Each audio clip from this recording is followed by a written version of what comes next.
Here is your Golfer's Almanac for June 8th. Today is the birthday of LeRoy Neiman, born Leroy Leslie Runquist in 1921 in St. Paul, Minnesota. He took the surname of his stepfather, Neiman. He graduated from the Art Institute of Chicago, courtesy of the GI Bill, and then was on faculty for about 10 years before he started working with Playboy magazine. His illustrations appeared in the magazine's 5th issue.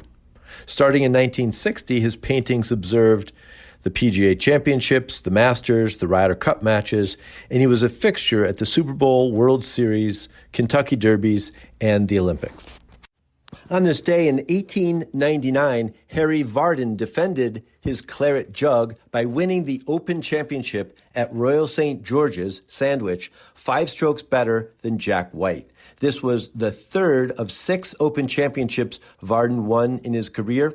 The event was held over 2 days with 72 holes, and Vardon won wire to wire. In 1935, on this day, Sam Parks Jr. won the U.S. Open at Oakmont, 2 strokes in front of Jimmy Thompson. Parks was a club pro at nearby South Hills Country Club and so knew Oakmont well.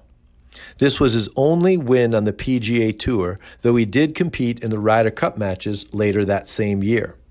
Also at the Open in 35, Walter Hagen briefly led during the final round but suffered 4 bogeys and finished 3rd, the last time Hagen would contend in a major championship.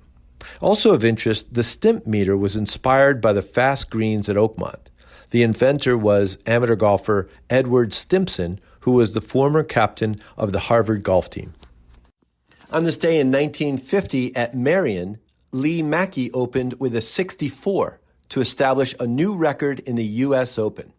Mackie's second round 81 dropped him out of contention, but his 64 was the best until Johnny Miller shot a 63 in the 1973 U.S. Open at Oakmont in the final round for Miller's first major win.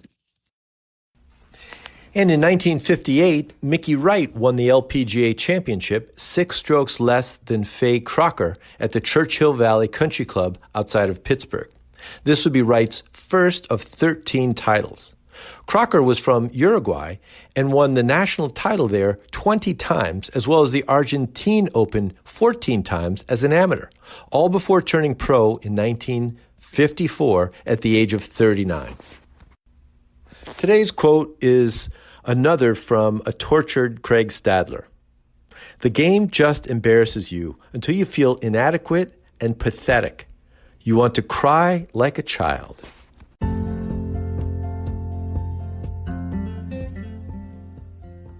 That's it for today in golf history. Play fast, repair all the pitch marks you can find, and keep your golf ball in the short grass. Your Golfer's Almanac is a GolfToons production. It's written, produced, and narrated by me, Michael Duranko. I invite you to check out our original golf illustrations and the humor essays that accompany each of the golf cartoons. Tour Backspin is a weekly golf history newsletter that celebrates the PGA Tour in the 1960s and 70s with tie-ins to today's tour. They offer a bunch of content, contests, and other interesting bits. See the link in the show notes and subscribe.